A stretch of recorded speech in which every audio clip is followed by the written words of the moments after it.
Oi pessoal, tudo bem com vocês? Tudo tranquilo? Tudo em paz?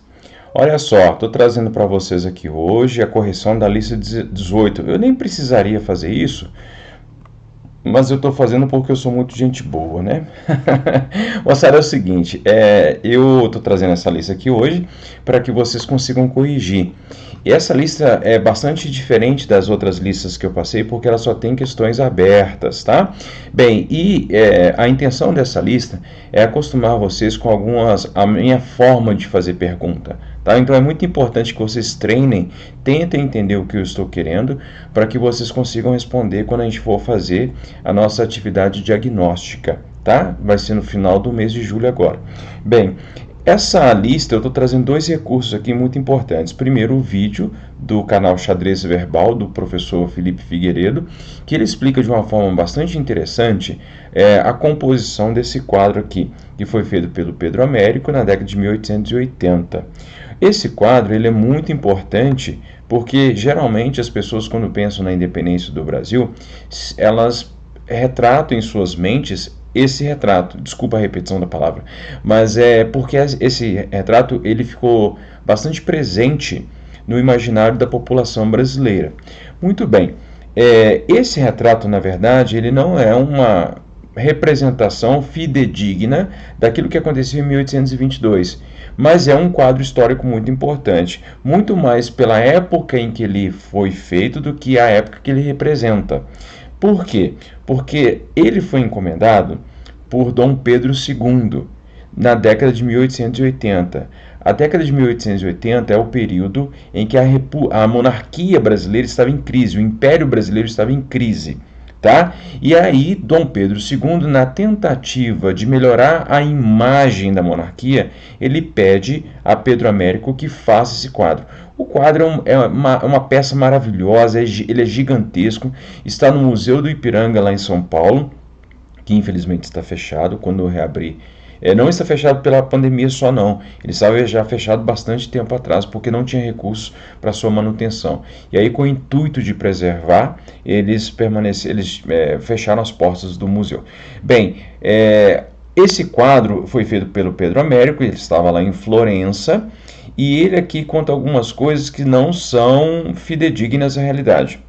Por exemplo, essa comitiva aqui, bem chique, bem poderosa, que tem o objetivo, na verdade, de impressionar a pessoa que está vendo o retrato. Por quê? Porque os cavalos são gigantescos, os cavalos são fortes, é de uma raça gigante, na verdade, mas os cavalos eles são muito fortes, a guarda está com uma roupa bastante luxuosa, e a comitiva de Dom Pedro embora seja uma comitiva mais modesta, também não representa a realidade, porque, segundo os relatos da época, a comitiva de Dom Pedro estava numa situação até muito pior. Dom Pedro, inclusive, neste dia do 7 de setembro, ele estava passando mal. E aí, muito provavelmente, ele não estava tão imponente como o retrato quer passar. Na verdade, também, ele não estava em cima desse cavalo aqui, ele estava em cima de uma mula. A mula, pessoal, antes que o pessoal comece a zoar a mula era a verdadeira Ferrari do período colonial. Todos os lugares que era necessário levar alguma coisa, era levado pela mula. A mula foi o transporte mais eficiente utilizado durante o período colonial. Então, graças à mula que muitas coisas foram construídas, né? Bem, então Dom Pedro, que tinha uma belíssima mula, mas não um cavalo alazão como está mostrando aqui no retrato, de fato ele pronunciou aquelas palavras, independência ou morte, dentre outras coisas que ele falou. Ele não falou só isso, não.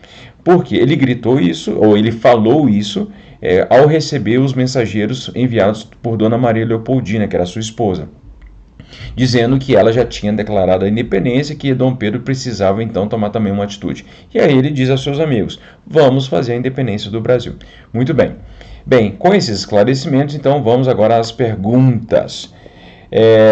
Bem, letra A. Indique os motivos que levaram o governo imperial a encomendar esse quadro na década de 80. Eu já dei um spoiler a respeito dessa questão, mas o objetivo é para salvar a imagem ou para passar uma imagem mais positiva da monarquia, para que o povo legitimasse a permanência da monarquia brasileira.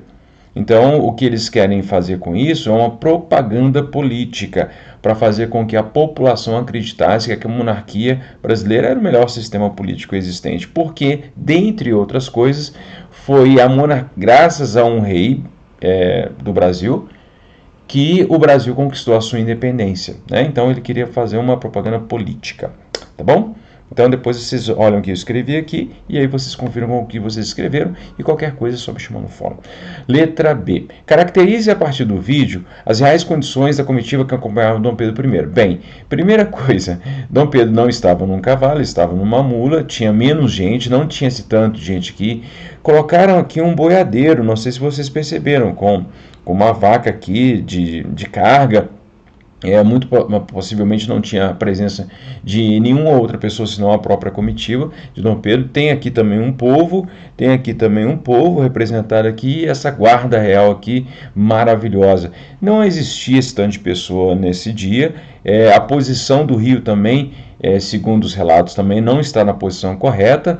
E Dom Pedro talvez tenha até desembainhado sua espada, mas não de forma tão ostentosa. Parece que até o céu, né, parou naquele momento para exaltar esse ato glorioso.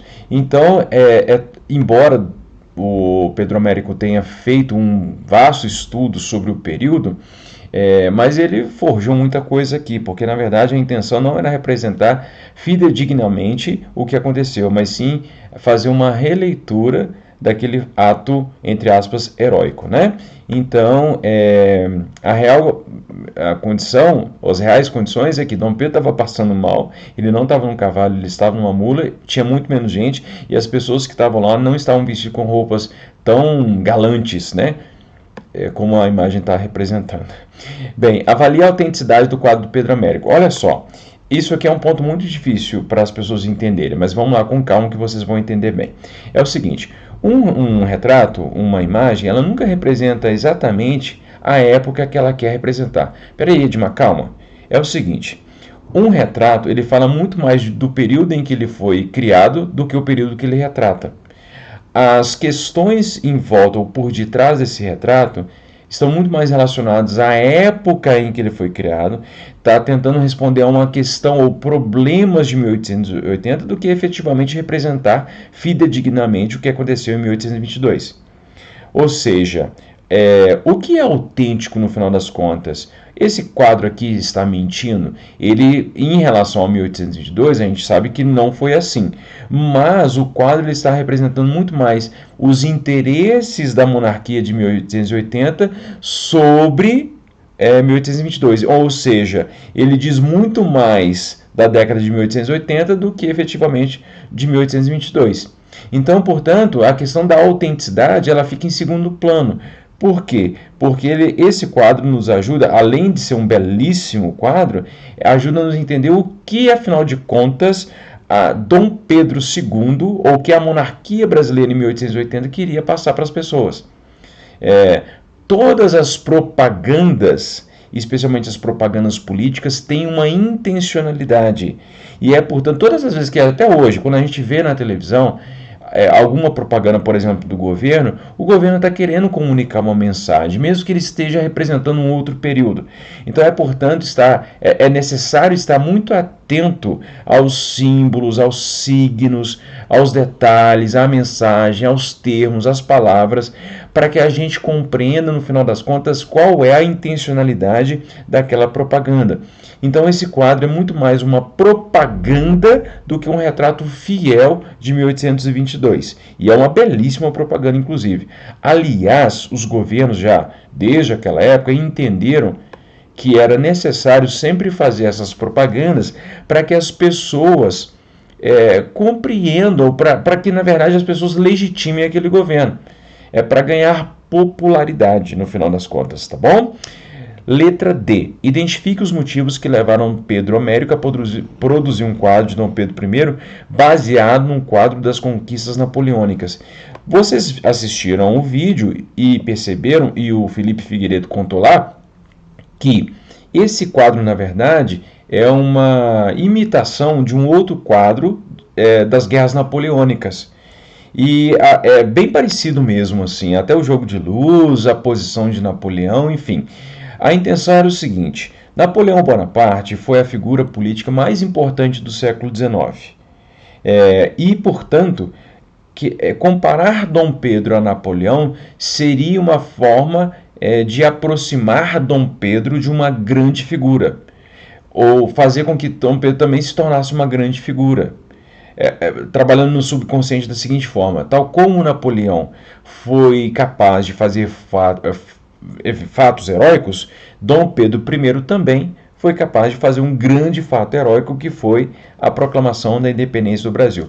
O objetivo de Pedro Américo era fazer com que Dom Pedro fosse o Napoleão brasileiro, o conquistador brasileiro, o libertador brasileiro, o grande imperador brasileiro, né? Então é para exaltar, aproximando-o de uma grande figura. Por exemplo, quando você quer tirar onda, você vai lá e tira uma foto lá com o seu artista preferido, e aí você posta lá no Instagram e aí recebe um monte de curtida. Naquela época não havia Instagram, então o objetivo de Pedro Américo era aproximar Dom Pedro da maior figura, da figura mais popular, para fazer com que Dom Pedro ganhasse bastante popularidade, porque afinal de contas, quando a gente posta uma foto com alguém famosa do nosso lado no Instagram, a gente quer ficar popular, não é isso? Então, exatamente, é da mesma forma, é o mesmo princípio, é fazer com que Dom Pedro se tornasse uma figura popular e, consequentemente, tornasse também a monarquia um sistema popular. Beleza? Bem, questão 2. Identifique a partir do vídeo os elementos que fazem parte da construção da nacionalidade brasileira. Essa é uma pergunta muito difícil, porque ela não está explícita, a resposta dela não está explícita no vídeo. O que eu quero que vocês me digam é o seguinte: quando a gente pensa assim, nós somos brasileiros, o que nos define como brasileiros? Samba, futebol, o hino nacional, a bandeira, as cores verde e amarela, enfim, nós temos vários símbolos que nos identificam com a nação, certo? Naquela época, o Brasil tinha acabado de se tornar independente. E aí, como que as pessoas se chamariam ou se identificariam como brasileiros? Essas coisas precisaram ser construídas. E um dos elementos utilizados para construir o orgulho brasileiro foi o quadro. O quadro é uma tentativa também de criar no brasileiro uma autoestima para que ele pense que o Brasil foi forjado, foi criado, se tornou autônomo com um fato heróico. Ou seja, o Brasil foi criado a partir de uma grande obra heróica. Entende? Então é para fazer com que as pessoas se identifiquem com um evento histórico, com um evento heróico.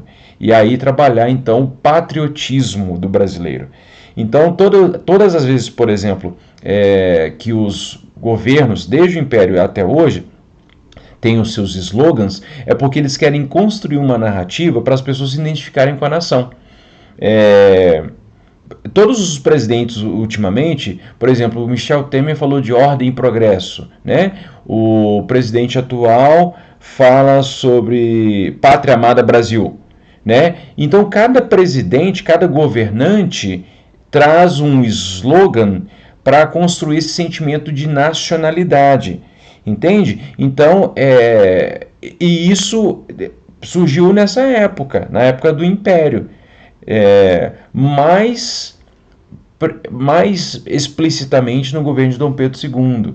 Dom Pedro II investe bastante nisso, inclusive. Depois a gente vai estudar isso com mais detalhe.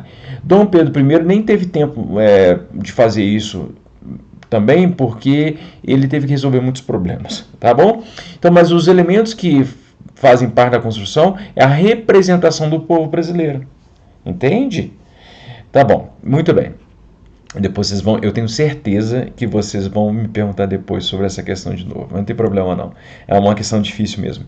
3. Relacione a presença da família real na América Portuguesa à independência do Brasil. Olha só, foi fundamental. São vários fatos, né? Primeira chegada da família vai impactar negativamente o Rio de Janeiro. 15 mil pessoas chegam, então a corte brasileira que estava aqui, a corte não, né? A elite brasileira que estava aqui se sentiu prejudicada, houve inflação, falta de produtos, pessoas foram desalojadas e por aí vai. Mesmo que Dom João depois invista na construção de todo um circuito cultural para a cidade do Rio de Janeiro, aquilo não vai ser suficiente para amenizar a rivalidade entre portugueses e brasileiros. Tá? E aí depois todas as decisões políticas de maior vulto que Dom João toma vai acabar impactando na maior autonomia da colônia. Primeiro ele abre os portos, e isso significa que o Brasil agora pode comercializar com quem quisesse. Depois vai fazer tratados preferenciais com a Inglaterra, ou seja, o Brasil se aproxima da Inglaterra em detrimento de Portugal. 1815 acontece a elevação do Brasil à condição de Reino Unido. Depois Dom João VI volta para Portugal e deixa seu filho aqui como príncipe regente. E aí no final das contas o príncipe regente vai ser o grande protagonista do processo de independência do Brasil, tá? Então todos esses fatos vão levar no final das contas à independência do Brasil. Eu expliquei aqui de forma muito resumida porque esse vídeo já está ficando grande demais e eu gostaria de ter feito ele em 10 minutos no máximo, porque vocês não prestam atenção, cara. Chega um determinado momento vocês param de prestar atenção e vão fazer outras coisas.